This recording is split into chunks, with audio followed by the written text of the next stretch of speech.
2 साल से छीन ली गई अपनी रोजी रोटी की वापसी की गुहार लगा लगा कर थक चुकी झारखंड की पोषण सखी अब आंदोलन की राह पकड़कर झारखंड सरकार के मंत्री बेबी देवी के भंडारी स्थित आवास पर धरना के साथ डट गई हैं।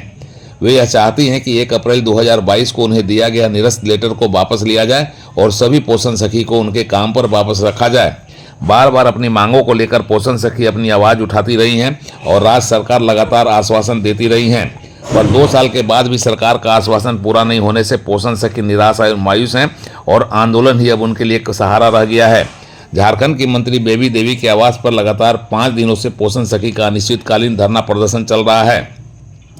झारखंड राज्य के एकीकृत पोषण सखी संघ के तत्वावधान में मंत्री बेबी देवी के आवास पर अनिश्चितकालीन धरना प्रदर्शन के साथ पोषण सखी डटी हुई हैं। अपनी मांगों पर सरकार की टाल मटोल नीति से दुखी पोषण सखियों ने आगामी चुनाव में अपनी भूमिका का भी संकेत दिया है और संकेत में यह बता दिया है कि सरकार ने अगर उनकी मांगों पर गौर नहीं किया तो झारखंड की बहू बेटी सरकार बनाना जानती है तो वह कुछ भी कर सकती है। मतलब साफ है, चुनाव में अगर सब कुछ ठीक ठाक करना हो तो पोषण सखी का मामला निपटाना होगा। आंदोलनकारी महिलाओं ने कहा कि लगातार मुख्यमंत्री से लेकर झारखंड की सरकार सकारात्मक वार्ता करती रही है, पर पता नहीं क्यों इसका सकारात्मक परिणाम नहीं निकल रहा और 2 साल से अपनी रोजी रोटी गंवाकर दर दर भटक रही पोषण सखियों को वापस उनके काम पर क्यों नहीं लिया जा रहा। आखिर उन्होंने ऐसा क्या अपराध कर दिया है कि उनकी अपनी ही सरकार उनकी अनदेखी कर रही है। वार्ता बहुत सकारात्मक हुई और पूर्व मुख्यमंत्री जी बोले थे कि आप लोग का नौकरी नया साल में वापस होगी, लेकिन दुर्भाग्यवश हम लोग का नहीं हो पाया। इसलिए आज हमारे क्षेत्र के विभागीय मंत्री बनी है, उनसे हम आग्रह करने आए हैं कि हाँ, आपके क्षेत्र का बहू बेटी सरकार तो बहुत बड़े बड़े वादे करती है कि महिलाओं का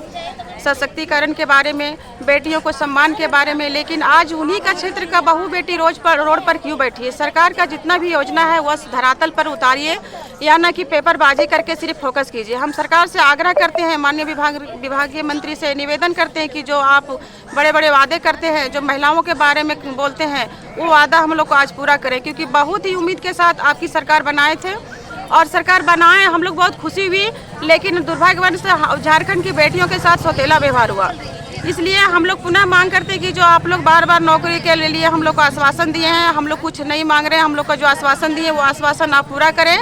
अन्यथा हम लोग यहाँ पे तो बैठेंगे ही, लेकिन आने वाले दिनों में जो भी है आप खुद समझ सकते हैं, क्योंकि अब लोकसभा चुनाव है, इसलिए उसके पहले हम लोग का सरकार घोषणा करें, क्योंकि सरकार हम लोग का क्षेत्र का है, हम उन्हीं का क्षेत्र का बहू बेटी हैं। सरकार हम लोग के साथ अन्याय नहीं करे, क्योंकि हम लोग का जब बहाली हुआ था तो उसमें 10% महिला विधवा एवं विकलांग बहनें थी। उस बहने को आज 3रा साल होने चला, उसका घर कैसे, परिवार कैसे चल रहा है, उनका बच्चे की पढ़ाई कैसे, उनके बूढ़े माँ बाप की रोजी रोटी कैसे चल रहा है, आप खुद देख सकते हैं। और हमारी जो बहनें हैं, कितनी बहनें काल की गाल में समा चुकी है, तो हम सरकार से निवेदन करते हैं कि इस तरह बेटियों को आप रोड पर ना छोड़ें और जितना जल्द हो सके हम सभी बहनों, हमारी जो पोषण सखी बहनें हैं, उनके परिवार के साथ आप सौतेला व्यवहार नहीं करें और हमारी नौकरी मान सम्मान के साथ वापस दें।